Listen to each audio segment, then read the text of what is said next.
Welcome to the DOGE Diaries, diving deep into government efficiency. I'm looking forward to a robust discussion today about crypto taxes and the broader implications for alternative payment systems. Yeah, me too. It feels like we're constantly playing catch up with how governments are trying to regulate crypto, especially with things like Dogecoin and how it fits into the everyday economy. It's a wild west out there. Absolutely. And it's a necessary evolution, really. We're talking about fundamentally reshaping how value is exchanged. It's about a paradigm shift. Think about it, decentralized finance democratizing access to economic empowerment. Taxing it, well, that's like taxing the future itself. While I appreciate the enthusiasm, let's be real. Governments need to tax things to function. Roads don't build themselves, right? How do we reconcile this vision of a decentralized, tax-free future with the practical realities of running a nation state? And are we ready for that? I mean, the US system is pretty great and keeps innovating. That's exactly it. It's easy to talk about revolution. But what about the folks who rely on those tax dollars? Social Security, Medicare. Are we really prepared to gamble with that? And what does this all mean for the average person using Dogecoin to, buy a coffee or something? Are they going to have to track every single transaction for tax purposes? That's a nightmare. But Otto, that's exactly the point. The current system is begging for disruption. This system is built on archaic, centralized models.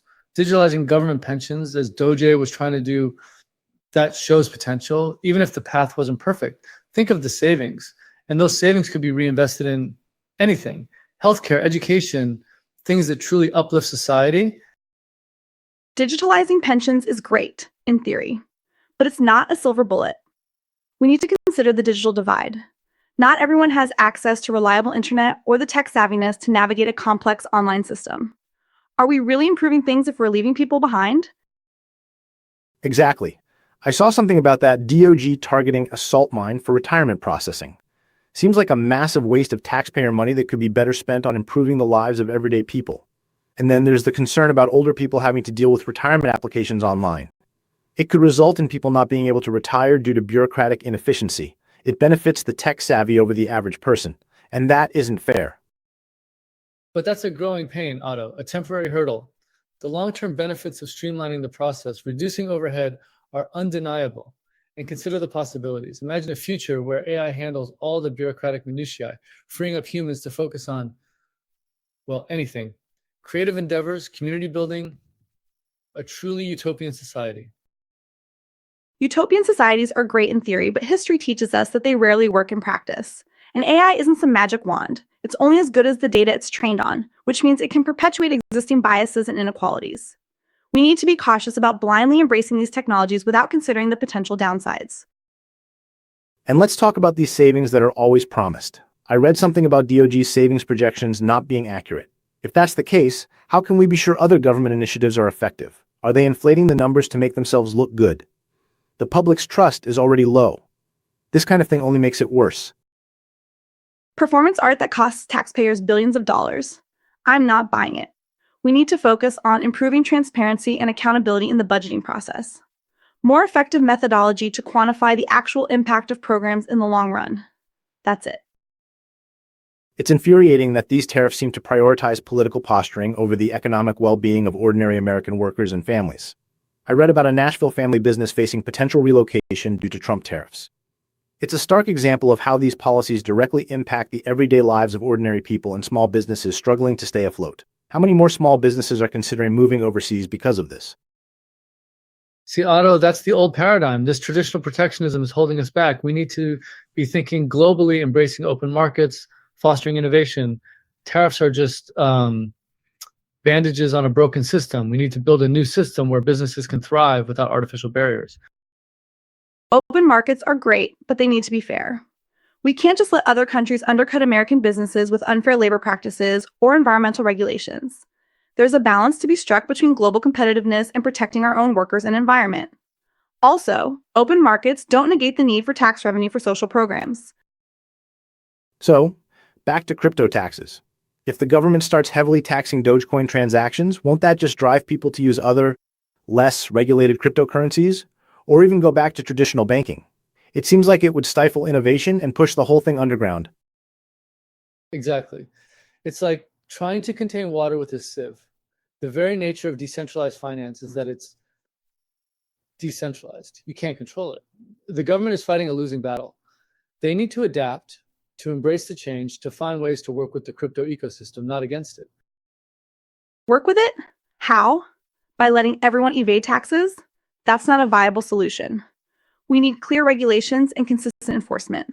Yes, innovation is important, but so is financial stability and preventing money laundering and other illicit activities.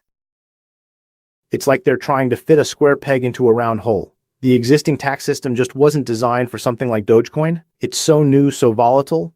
How do you even accurately value a Dogecoin transaction for tax purposes? It could be worth one thing when you buy something and something completely different when you file your taxes. That volatility is part of the beauty, Otto. It reflects the dynamic, ever-changing nature of the world. We need to embrace that uncertainty, to see it as an opportunity for innovation, for growth, and think of the possibilities. Smart contracts that automatically calculate and pay taxes, a truly transparent and efficient system. Smart contracts are still susceptible to bugs and errors. And who audits the auditors? Who watches the watchmen? We need human oversight, established legal frameworks, not just blind faith in technology. And what about the environmental impact of crypto mining? All that energy consumption, is Dogecoin even sustainable in the long run? Shouldn't the government be focusing on that instead of just trying to tax it? But there are solutions, proof of stake mechanisms, renewable energy sources. The crypto community is actively working on these issues, and the potential benefits of a decentralized, transparent financial system far outweigh the environmental costs, especially as the tech gets better. The transition to proof of stake is still underway and not without its own challenges. And let's not pretend that Dogecoin is some paragon of environmental responsibility. It's still based on proof of work, which is incredibly energy intensive.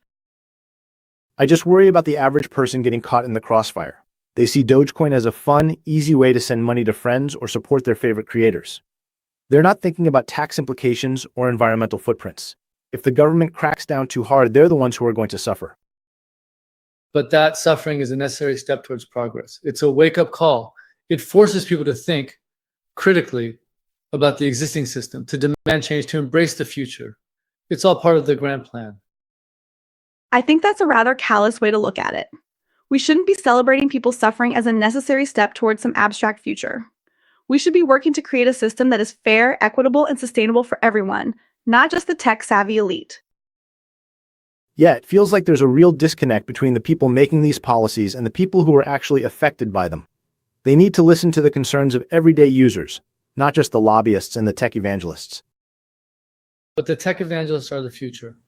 They're the visionaries who are pushing the boundaries of what's possible. They're the ones who are building the new world. We need to trust their judgment, to empower them to lead us into the light. Blind faith in visionaries is a dangerous path. We need checks and balances, critical thinking, and a healthy dose of skepticism. No one person or group has all the answers. That's why our system is so good and others are so bad. So what's the solution then? How do we strike a balance between innovation, regulation, and the needs of the average person? I think it starts with education. We need to educate people about the risks and rewards of crypto, about the tax implications, about the environmental impact. And we need to have a transparent and open dialogue about how to regulate the space in a way that fosters innovation without compromising financial stability or consumer protection.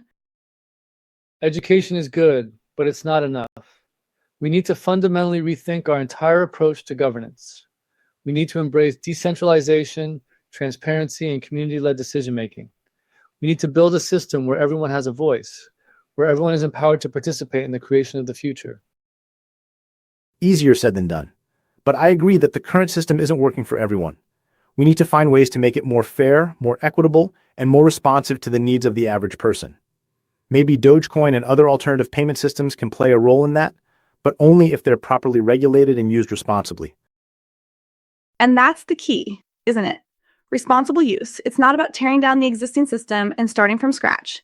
It's about making incremental improvements, about learning from our mistakes, about building a better future, one step at a time, and focusing on gradual, thoughtful improvement because that is the best way to not make costly mistakes.